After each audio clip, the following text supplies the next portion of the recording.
కాకాణి ఎక్కడ ఇవాళ విచారణకు ఎందుకు హాజరు కాలేదు? రేపు వస్తారో రారో కూడా తెలియట్లేదు. ఇటు హైదరాబాద్ అటు నెల్లూరు ఎక్కడ అందుబాటులో లేరు ఆయన. క్వార్జ్ మైనింగ్ కేసులో పోలీసుల విచారణకు హాజరవుతారా లేదా? దానికి సంబంధించిన బ్రేకింగే ఇప్పుడు మనం చూస్తున్నాము. మాజీ మంత్రి కాకాణికి మరోసారి పోలీసులు నోటీసులు ఇచ్చారు. రేపు ఉదయం 11 గంటలకు విచారణకు రావాలని నెల్లూరు పోలీసులు సూచించారు. హైదరాబాద్లో కాకాణి ఇంటికి వెళ్లి నోటీసులు ఇచ్చారు పోలీసులు. అక్రమ మైనింగ్ కేసులో నేడు విచారణకు హాజరు కావాలంటే ఆయన హాజరు కాలేదు. సో మైనింగ్ కేసులో A4గా ఉన్నారు ఈ మాజీ మంత్రి కాకాణి గోవర్ధన్ రెడ్డి. విచారణకు ఇప్పుడు హాజరవుతారా లేదా అన్నది ఉత్కంఠగా మారింది. కాకాణి గోవర్ధన్ రెడ్డి కోసం హైదరాబాద్కు చేరుకున్న నెల్లూరు పోలీసులు ఇవాళ మరోసారి నోటీసులు జారీ చేశారు. నిన్న నెల్లూరులో కాకాణి గోవర్ధన్ ఇంటికి వెళ్లి నోటీసులు అంటించారు. నెల్లూరు రూరల్ DSP కార్యాలయానికి రావాలని ఆ నోటీసుల్లో సూచించారు. కానీ కాకాణి విచారణకు హాజరు కాలేదు. కాకాణి గోవర్ధన్ రెడ్డి హైకోర్టులో బెయిల్ పిటిషన్ దాఖలు చేసినట్టుగా తెలుస్తోంది. ఇది రేపు విచారణకు రానున్నట్టు తెలుస్తోంది. ఈ క్రమంలోనే ఆయన విచారణకు హాజరు కాకుండా కోర్టు ఉత్తర్వుల కోసం వేచి చూస్తున్నట్టు సమాచారం. పొదలకూరు మండలం తాటిపర్తి సమీపంలోని భూముల్లో మైనింగ్ విషయంలో ఈ కేసు నమోదైంది.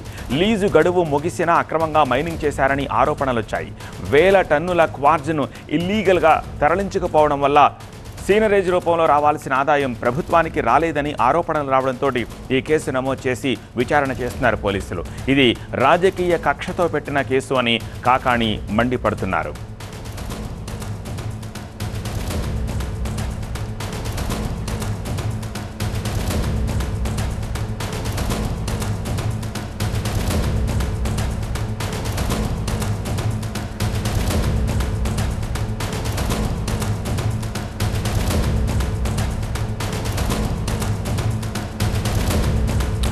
నెల్లూరు నుంచి మరింత సమాచారం అందించేందుకు మా ప్రతినిధి మురళి ప్రస్తుతం మనకి లైవ్లో సిద్ధంగా ఉన్నారు.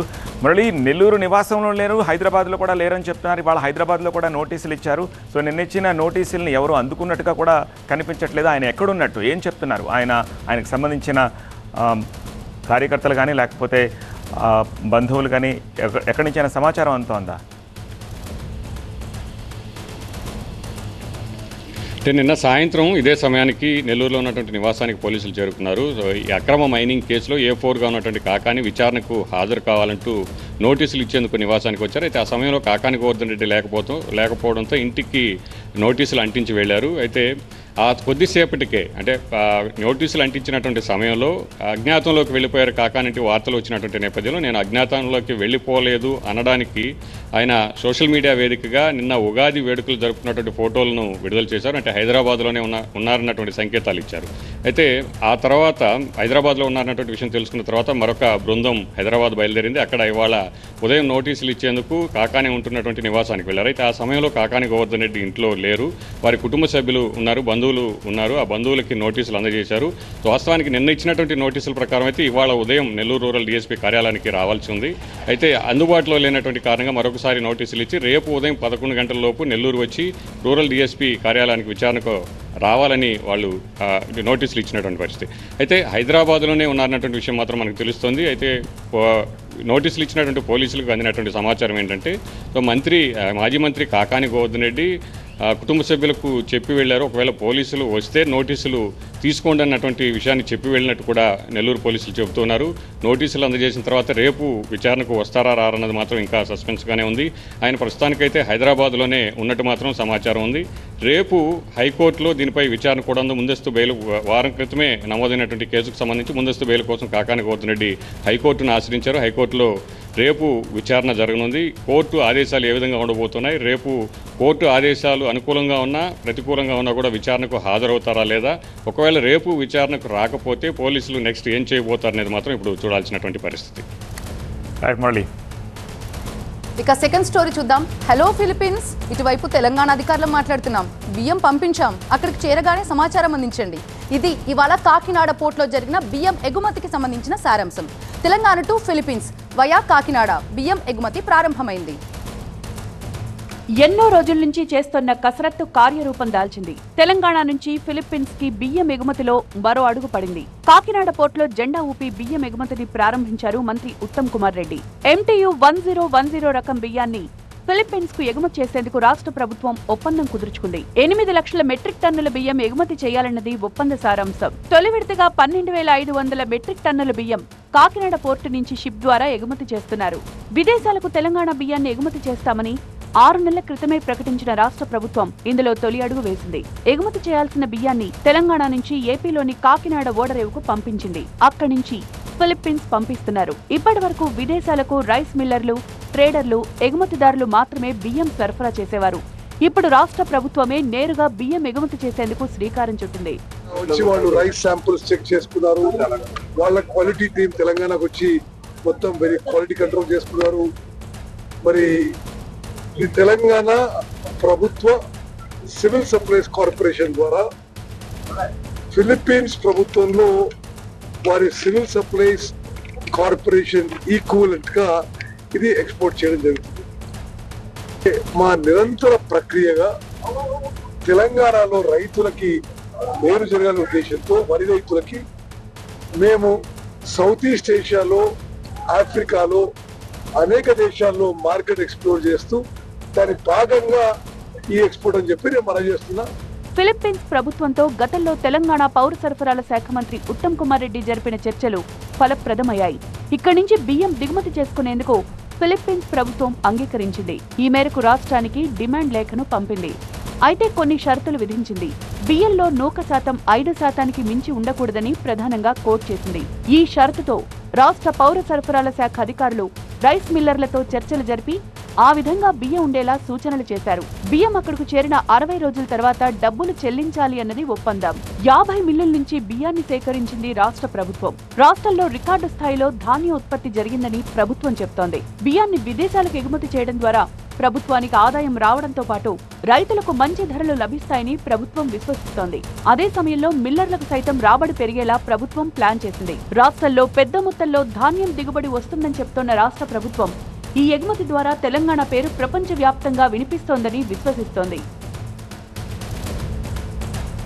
పూర్తి డీటెయిల్స్ మా స్పెషల్ కరెస్పాండెంట్ సత్య అందిస్తారు. Satya, Telangana to Philippines via Kakinada MTU 1010 రకం ముడి సరుకు బియ్యాన్ని ఎగుమతి చేయడానికి తెలంగాణ ప్రభుత్వం ఒప్పందం కుదుర్చుకుంది. దీనికి సంబంధించి పూర్తి అప్డేట్స్ ఏంటి?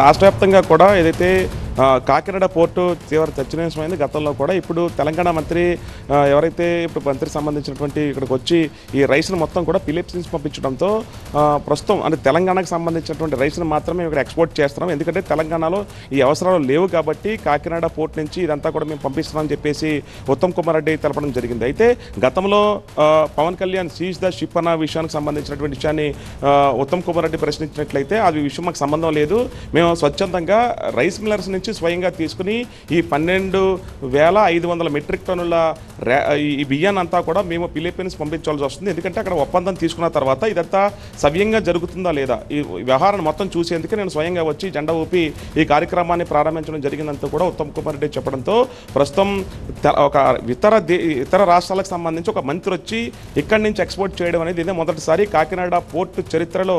ఎందుకంటే అక్కడి నుంచి తెలంగాణ నుంచి ఇప్పటివరకు కూడా విమానాశ్రయం నుంచి, ఎందుకంటే ఎయిర్పోర్ట్ నుంచి తరలించేటువంటి అవకాశం ఉంటుంది, కానీ ఇక్కడ నుంచి ఆ ఎగుమతి అంతా కూడా తక్కువ రేటు పడుతుంది కాబట్టి ఇక్కడ నుంచి ఉత్తమ్ కుమార్ రెడ్డి నేరుగా వచ్చి ధర కూడా తక్కువ అవుతుంది కాబట్టి ఇక్కడ నుంచి మేము పంపించడానికి ప్రయత్నాలు చేశాం తప్ప గతంలో షీష్ ద చిప్ అన్న విషయానికి సంబంధించి కానీ పవన్ కళ్యాణ్ గతంలో రేషన్ బియ్యం తరలించేస్తున్న విషయం కానీ మాకు సంబంధం లేదు. మేమంతా కూడా స్వచ్ఛందంగా ఉన్నాం. గత ప్రభుత్వం ఏదైతే గతంలో టీఆర్ఎస్ ఉన్న గవర్నమెంట్కి సంబంధించి ఇలాంటి వ్యాపారాలు చేయలేదు, కానీ రాష్ట్ర ప్రభుత్వ అంచనాల ప్రకారం రాష్ట్ర ప్రభుత్వానికి సంబంధించిన ఇన్కమ్ ప్రకారం మాత్రమే మేము ఫిలిప్పీన్స్కి పంపించాము. నేను కూడా ఫిలిప్పీన్స్కి వెళ్ళి అక్కడి నుంచి నేరుగా ఈ బియ్యానికి సంబంధించినటువంటి అక్కడ వ్యాపారం ఎలా జరుగుతుంది, రైతులకి మేలు చేకూరే విధంగా మేము ప్రయత్నాలు చేస్తున్నామని చెప్పేసి మాత్రం ఉత్తమ్ కుమార్ రెడ్డి చెప్పారు. అయితే తెలంగాణలో 280 లక్షల టన్నుల బియ్యాన్ని ఇప్పటి వరకు కూడా ఉత్పత్తి చేస్తున్నాం. అందులో భాగంగా ఇప్పుడు 12,500 టన్నుల బియ్యాన్ని పంపిస్తున్నాం కాబట్టి మొదటి దశలో ఇప్పటి వరకు కూడా ఫిలిప్పీన్స్ సంబంధించి 8 లక్షల టన్నుల బియ్యాన్ని పంపించాల్సి ఉంది. ఒప్పందం కుదుర్చుకున్నాము. మొదటగా కాకినాడకు సంబంధించినటువంటి పోర్టు నుంచి ఇదే మేము తెలంగాణ నుంచి మొదటగా పంపిస్తున్నాం కాబట్టి స్వయంగా మేము పర్యవేక్షించిన తర్వాత మాత్రమే ఇక్కడి నుంచి పంపించాలన్న ఉద్దేశంతోనే నేను రావడం తేవడం జరిగిందంటూ కూడా ఉత్తమ్ కుమార్ రెడ్డి చెప్పడంతో ఏపీకి సంబంధించినటువంటి ఇతర రాజకీయ నేతలు తీవ్రంగా చర్చించుకుంటారు. ఎందుకంటే గతంలో కాకినాడ పోర్టు వ్యవహారానికి సంబంధించి చాలా కీలకమైన చర్చ జరిగింది. స్వయంగా పవన్ కళ్యాణ్ రావడం, పవన్ కళ్యాణ్ రేషన్ బియ్యం ఇతర తెలంగాణ నుంచి కూడా తరలిస్తారన్న వ్యాఖ్యలు కూడా చేశారు. అయితే రేషన్ బియ్యం లాంటివి మేము తరలించము, నేరుగా దాదాపుగా కొన్ని వందలకు సంబంధించినటువంటి రేషన్ సంబంధించినటువంటి అలాంటివి పంపించము.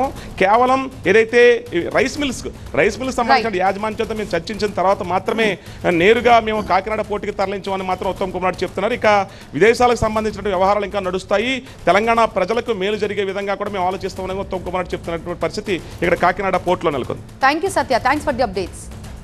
కంచె గచ్చిబౌలి భూముల విషయంలో హెచ్సియు స్పందించింది. 400 ఎకరాల చదును ప్రక్రియపై ప్రభుత్వానికి లేఖ రాసింది హెచ్సియు రిజిస్ట్రార్. 400 ఎకరాలు ప్రభుత్వానివేనన్న టీజీఐఏసీ ప్రకటనపై అభ్యంతరం వ్యక్తం చేశారు. 2024లో భూముల పరిశీలన తప్ప సర్వేనే జరగలేదంటున్నారు రిజిస్ట్రార్. హద్దుల నిర్ణయానికి ఎప్పట్లో హెచ్సియు అంగీకరించలేదని కూడా రిజిస్ట్రార్ చెప్పారు. పర్యావరణాన్ని దెబ్బతీసే ఎలాంటి చర్యలు వద్దని హెచ్సియు సూచిస్తోంది.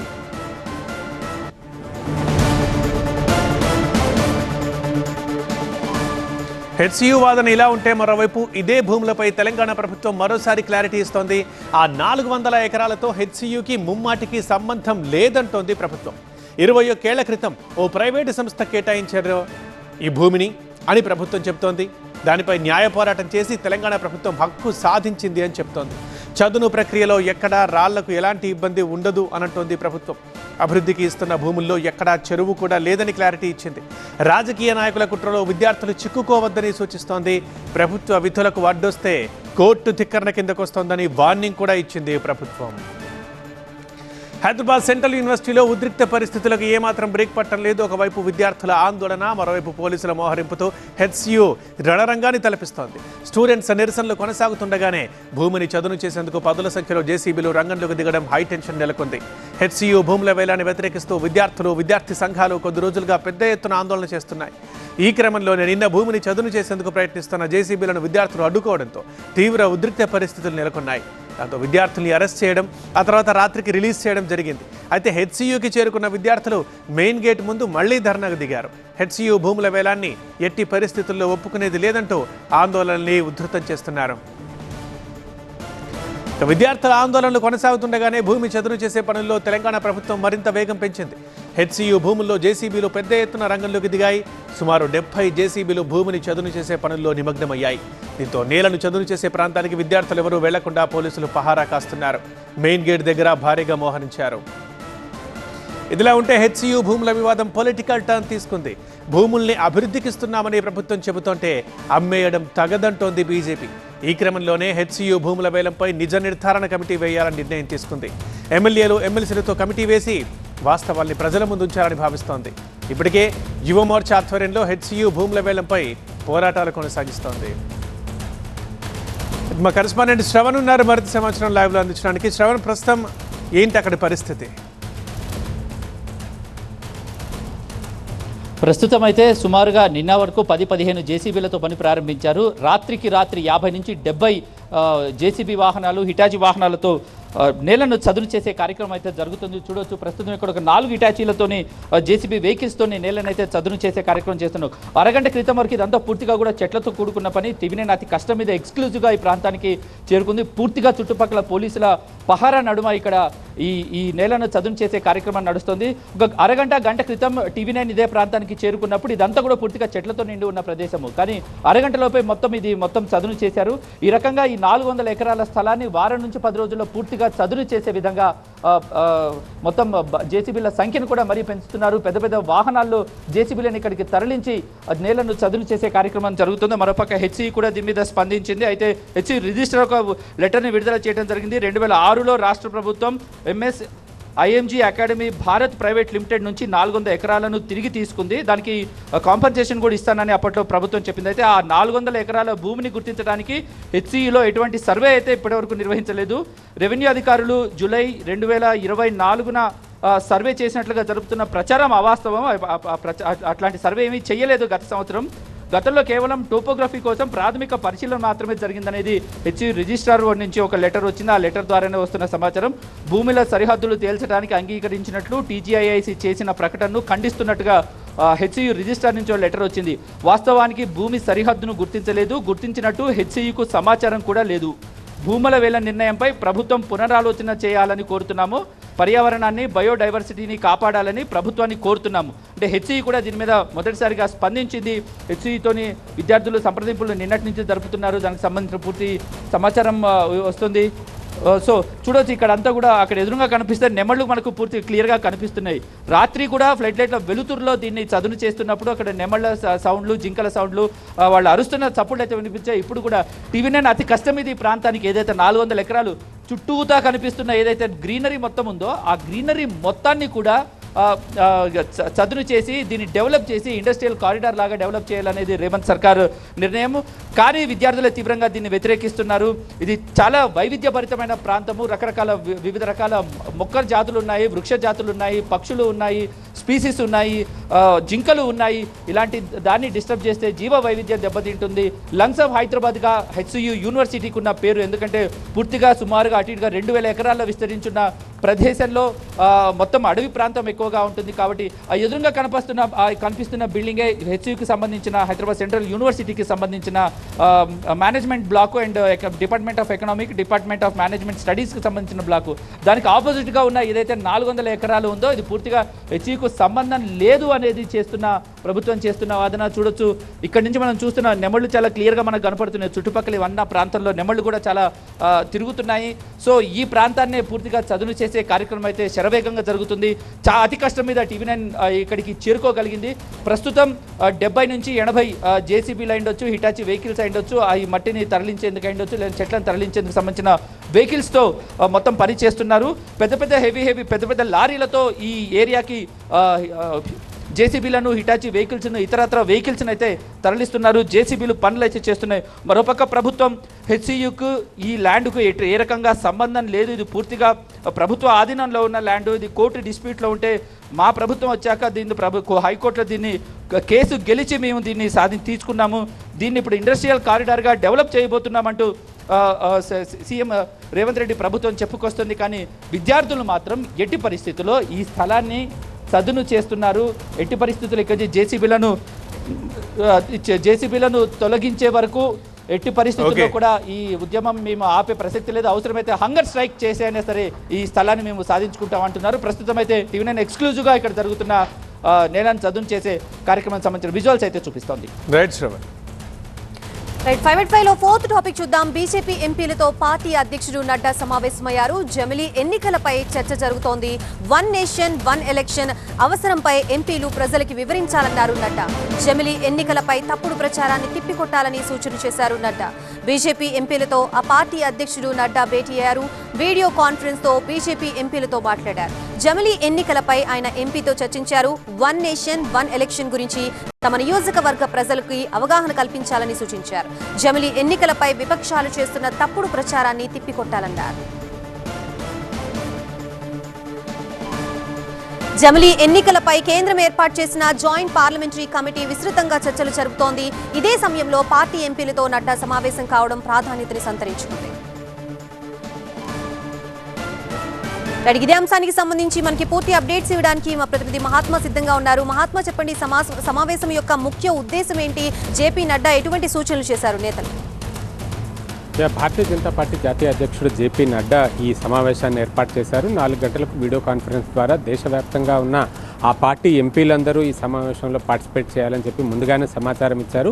సమావేశం ఎజెండా 1 నేషన్ 1 ఎలక్షన్, జమిలీ ఎన్నికలే అంటూ కూడా వారికి ముందే క్లారిటీ ఇచ్చారు. ఏప్రిల్ 6న బీజేపీ ఆవిర్భావ దినోత్సవం ఉంది. ఆ సందర్భాన్ని దృష్టిలో పెట్టుకుని ముందుగానే ఎంపీలందరితో జేపీ నడ్డా సమావేశమయ్యారని చెప్పుకోవచ్చు. 1 నేషన్ 1 ఎలక్షన్ విషయంలో ఇండీ కూటమి పార్టీలు, కాంగ్రెస్ సహా ఆ విపక్ష కూటమిలో ఉన్న పార్టీలన్నీ కూడా ఒక పెద్ద ఎత్తున ప్రచారం చేస్తున్నాయి. కేంద్ర ప్రభుత్వం పూర్తిగా ఈ రాజ్యాంగ విరుద్ధంగా వ్యవహరిస్తుందంటూ వారు ఆరోపణలు చేస్తున్నారు, విమర్శలు చేస్తున్నారు. వాటన్నింటినీ తిప్పికొట్టాల్సిన బాధ్యత బీజేపీ ఎంపీలందరి మీద ఉంది అంటూ జేపీ నడ్డా వారికి ఒక హితబోధలాగా చేసినట్లుగా మనకి సమాచారం అందుతోంది. ముఖ్యంగా జమిలీ ఎన్నికల కారణంగా జరగబోయే ప్రయోజనాలేంటి, ప్రజలకు దానివల్ల ఒనగూరే లాభాలేంటి అన్నది వివరించి చెప్పాలని చెప్పి జేపీ నడ్డా వారందరికీ సూచించినట్టుగా తెలుస్తోంది. ఇప్పుడు ప్రస్తుతం జరుగుతున్న ఎన్నికల విధానం కారణంగా పదే పదే ఎన్నికలు ఏదో ఒక రాష్ట్రంలో వస్తున్నాయి, లేదంటే ఉప ఎన్నికలు ఇలాగా వస్తూనే ఉన్నాయి. వాటి కారణంగా పదే పదే మోడల్ కోడ్ ఆఫ్ కండక్ట్ని అమలు చేయడం, తద్వారా పాలసీ పెరాలసిస్ అన్నది ఏర్పడుతుంది. ప్రజల కోసం చేపట్టాల్సిన కార్యక్రమాలని అమలు చేయలేకుండా పోవాల్సి వస్తుంది. ఇదంతా ఒక ఎత్తు అయితే, పదే పదే ఎన్నికల్ని జరపడం వల్ల ఏ ఖర్చు కూడా తడిసి మోపెడవుతుంది. ఆ ఖర్చుని నివారించాలి అని అంటే ఒకేసారి లోక్సభతో పాటుగా అన్ని రాష్ట్రాల అసెంబ్లీ ఎన్నికల్ని జరపాలి. ఇదేమీ కొత్తగా చేపడుతున్నది కాదు. 1951 నుంచి, అంటే దేశానికి స్వాతంత్రం వచ్చాక జరిగిన మొట్టమొదటి ఎన్నికల నుంచి మొదలుపెట్టి 1967 వరకు కూడా ఈ ప్రక్రియనే కొనసాగుతూ వచ్చింది. కానీ ఆ తర్వాత కొన్ని రాష్ట్రాలు మధ్యలో అసెంబ్లీని డిజాల్వ్ చేయడము, 1970లో లోక్సభ ముందుకు జరగడం, ఈ కారణంగా ఈ ప్రక్రియ అంతా కూడా మిస్ మ్యాచ్ అయిపోయింది. దాన్ని మళ్ళీ సెటరైట్ చేయాల్సిన అవసరం ఉంది అంటూ బీజేపీ నేతలు చెప్పుకుంటూ వస్తున్నారు. ఈ విషయంలో విపక్షాలు చేసే దుష్ప్రచారాన్ని తిప్పికొట్టేలాగా నియోజకవర్గాల్లో క్షేత్రస్థాయిలో పని చేయాలని చెప్పి బీజేపీ ఎంపీలందరికీ కూడా ఆయన దిశానిర్దేశం చేశారని చెప్పవచ్చు. Right, thank you Mahatma. Nagar Kurnool జిల్లాలో సామూహిక అత్యాచార ఘటన తీవ్ర కలకలం రేపుతోంది. మొక్కులు తీర్చుకోవడానికి గుడికి వెళ్లిన ఒక మహిళపై 7 వ్యక్తులు అత్యాచారానికి పాల్పడ్డ ఘటన ఆలస్యంగా వెలుగులోకి వచ్చింది. మహిళ ఫిర్యాదుతో కేసును సీరియస్ గా తీసుకున్న పోలీసులు నిందితుల్ని అదుపులోకి తీసుకుని విచారిస్తున్నారు. నాగర్ కర్నూలు జిల్లా ఊర్కొండపేట ఆంజనేయ స్వామి ఆలయం సమీపంలో గ్యాంగ్ రేప్ జరిగింది.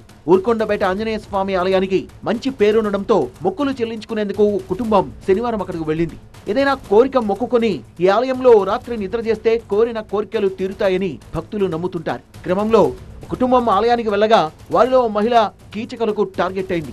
అర్ధరాత్రి సమయంలో కాలకృత్యాలు తీర్చుకునేందుకు ఆలయం సమీపంలోని గుట్ట ప్రాంతంలోకి వెళ్లడంతో అప్పటికే అక్కడ మాటు వేసి ఉన్న 7 వ్యక్తులు ఆమెపై అత్యాచారం జరిపారు. ఎంతసేపటికి మహిళ తిరిగి రాకపోవడంతో ఆమె బంధువు ఒకరు వెళ్ళగా ఆ వ్యక్తిపై దాడి చేసి బంధించారు. ఆపై మహిళపై సామూహిక అత్యాచారం చేశారు. జరిగిన ఘోరంపై బాధితురాలు ధైర్యం చేసి పోలీసులకు ఫిర్యాదు చేయడంతో ఈ ఘటన వెలుగులోకి వచ్చింది. గ్యాంగ్ రేప్ ఘటనను సీరియస్ గా తీసుకున్న నాగర్ కర్నూలు పోలీసులు దర్యాప్తును వేగవంతం చేశారు. కల్వకుర్తి సిఐ ఆఫీసులో బాధితురాలి స్టేట్మెంట్ ను రికార్డ్ చేశారు. కేసును స్వయంగా పర్యవేక్షిస్తున్న నాగర్ కర్నూలు జిల్లా ఎస్పీ వైభవ్ గైక్వాడ్ ఘటనా స్థలానికి చేరుకొని పరిశీలించారు. స్థానిక పోలీసులను అడిగి వివరాలు తెలుసుకున్నారు. నిందితుల కోసం వేట కొనసాగించిన పోలీసులు 7గురిలో 6గురిని అదుపులోకి తీసుకున్నారు. మరొకరి కోసం గాలిస్తున్నారు. అదుపులోకి తీసుకున్న నిందితుల్ని ఓ రహస్య ప్రాంతంలో విచారిస్తున్నారు. వారి నేర చరిత్రపైన ఆరాధిస్తున్నారు పోలీసులు. గతంలో కూడా ఇలాంటి ఘటనలు జరిగాయా? ఆలయం దగ్గర ఈ కీచక బ్యాచ్ ఎన్నాళ్లుగా ఉంది? ఆలయంలో రాత్రి వేళ నిద్ర చేసే భక్తులే వీళ్ళ టార్గెట్టా అని అన్ని కోణాల్లోనూ దర్యాప్తు చేస్తున్న నాగర్ కర్నూలు ఎంక్వైరీలో అన్ని విషయాలు తేలుతాయంటున్నారు. ఏదేమైనా నాగర్ కర్నూలు జిల్లా ఊర్కొండపేటలో జరిగిన ఈ దారుణం సంచలనం సృష్టిస్తోంది. కేసుకు సంబంధించిన కంప్లీట్ డీటెయిల్స్ మా కరెస్పాండెంట్ శివకుమార్ అందిస్తారు. Shivakumar. Right, Urkondapeta gang rape ఘటనకు సంబంధించి నాగర్ కర్నూలు జిల్లా పోలీసుల దర్యాప్తు కొనసాగుతుంది. ఘటనకు సంబంధించి ఇప్పటికే 7 నిందితులు పోలీసుల అదుపులో ఉన్నట్టుగా తెలుస్తుంది. ఇక ఘటన జరిగిన సంఘటన స్థలానికి జిల్లా ఎస్పీ వైభవ్ గైక్వాడ్తో పాటుగా అడిషనల్ ఎస్పీ రామేశ్వర్, మిగిలినటువంటి పోలీస్ అధికారులంతా కూడా పరిశీలించడం జరిగింది. ఘటనకు సంబంధించి జరిగిన ఆ తీరు కావచ్చు, ఆ స్థలంలో ఉన్నటువంటి ఆధారాలను కూడా సేకరించినటువంటి సిచ్యువేషన్ అయితే ఉంది. ఇక మరోవైపు ఈ ఘటనకు సంబంధించినటువంటి బాధితురాలు ఫిర్యాదు మేరకు ఇప్పటికే నా కల్వకుర్తి సర్కిల్ ఇన్స్పెక్టర్ కార్యాలయంలో బాధితురాలికి వైద్య పరీక్షలు అలాగే ఆమె స్టేట్మెంట్ కూడా రికార్డ్ చేసినటువంటి సిచ్యువేషన్ అయితే ఉంది. ఇక ప్రస్తుతం మనం విజువల్స్లో చూస్తున్నాం. ఈ ప్రాంతం అంతా కూడా కొంత తాగుబోతులకు అడ్డాగా మారినట్టుగా అయితే చాలా స్పష్టంగా కనిపిస్తూ ఉంది. ఇక్కడ మద్యానికి సంబంధించినటువంటి సీసాలు, బాటిల్ అనేది పెద్ద మొత్తంలో దర్శనమిస్తూ ఉన్నాయి. అయితే ఈ మహిళ కూడా, బాధిత మహిళ, శనివారం రోజు ఇక్కడ ఆలయంలో స్వామివారికి మొక్కులు చెల్లించేందుకు వచ్చింది. ఇక్కడే రాత్రి బస చేసింది. అయితే రాత్రి ఆలయ సమీపంలో నిద్రిస్తున్న తర్వాత కాలకృత్యాల కోసం అక్కడ నుంచి గుడికి ఆపోజిట్లో ఉన్నటువంటి కొంత అడవి మాదిరిగా ఉంటుంది. అయితే అక్కడికి రావడం జరిగింది. అయితే ఈ విషయాన్ని మొదటి నుంచి కూడా ఆమెను గమనిస్తున్నటువంటి ఈ గ్రామానికి చెందినటువంటి ఈ 7 యువకులు ఆమెను వెంబడించి అక్కడ నుంచి ఇంకొంత దూరం లోపలికి తీసుకొచ్చినటువంటి పరిస్థితి అయితే ఉందంటే ఇదే ప్రాంతానికి తీసుకొచ్చి ఆమె పైన బలాత్కారం చేసినటువంటి పరిస్థితి అయితే ఉంది. ఇక ఈ మొత్తం ఘటనకు సంబంధించి అయితే నాగర్ కర్నూలు జిల్లా పోలీసులు చాలా సీరియస్గా తీసుకున్నారు. ఘటనకు సంబంధించి అన్ని రకాల ఎవిడెన్స్లను కూడా సేకరిస్తున్నటువంటి సిచ్యువేషన్ అయితే ఉంది. అయితే ఈ ఘటనకు సంబంధించి అంటే వీళ్ళు కేవలం బాధితురాలిపైన గ్యాంగ్ రేప్ చేయడంతో పాటుగా ఆమె ఒంటిపై ఉన్నటువంటి బంగారు ఆభరణాలు కావచ్చు, అలాగే కొంత మొత్తంలో నగదును కూడా ఆమె దగ్గర నుంచి దోచుకున్నట్టుగా కూడా చెప్తున్నారు. అయితే ఈ ఒక్క ఘటనే కాదు, ఇలాంటి ఘటనలు కూడా గతంలో చాలా ఘటనలో వీళ్ళంతా కూడా పాత్రగా ఉన్నారనేటువంటి అంశాన్ని అలాగే ఆరోపణలు కూడా ఈ ఆలయం వద్ద అయితే వినిపిస్తూ ఉన్నాయి. ఈ నిందితుల్లో ఒకరు ఆలయంలో అవుట్సోర్సింగ్ ఎంప్లాయీగా కూడా పనిచేస్తున్నట్టుగా కూడా అనుమానిస్తూ ఉన్నారు. ఆ వ్యక్తే ఈ మొత్తం తతంగాన్ని నడిపించినట్టుగా కూడా ఒక అనుమానం అయితే వ్యక్తం చేస్తూ ఉన్నారు. అయితే ప్రస్తుతం ఈ 7గురిని అయితే పోలీసులు విచారిస్తూ ఉన్నారు. ఘటనకు సంబంధించి త్వరలోనే ఈ మొత్తం వ్యవహారానికి సంబంధించి మీడియా సమావేశం పెట్టి వివరాలు వెల్లడించేటువంటి అవకాశం అవుతుంది. ఇక తదుపరి ఈ ఆలయ ప్రాంగణంలో ఎలాంటి ఘటనలు పునరావృతం కాకుండా కఠినమైనటువంటి చర్యలు తీసుకుంటామనే అంశాన్ని అయితే జిల్లా ఎస్పీ అయితే చెప్తా ఉన్నారు. ఇది ఇక్కడ పరిస్థితి. రైట్ శివకుమార్.